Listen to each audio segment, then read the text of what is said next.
জন ভীষণ অত্যাচারী শাসকের নাম পাওয়া যায়, ফেরাউন ছিল তাদেরই একজন। প্রজাদের উপর অত্যাচারের উদাহরণ টানতে গেলে সবার আগে চলে আসে ফেরাউনের নাম। ফেরাউন শুধু অত্যাচারী শাসক ছিল তা নয়, সে নিজেকে প্রভু বা রব দাবি করত। ক্ষমতার অহংকার তাকে এতটাই অন্ধ করে দিয়েছিল যে সে স্বয়ং আল্লাহকে চ্যালেঞ্জ করেছিল। তার রাজত্বে একের পর এক আল্লাহর গজব নেমে আসা সত্ত্বেও সে আল্লাহর কাছে নতি স্বীকার করেনি। শেষ পর্যন্ত লোহিত সাগরে ডুবে চূর্ণ হয়েছিল তার সমস্ত অহংকার।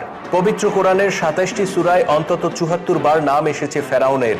এ থেকেই বোঝা যায় মানব জাতির শিক্ষা হিসেবে ফেরাউনের ঘটনাকে আল্লাহ তাআলা কতটা গুরুত্ব দিয়েছেন।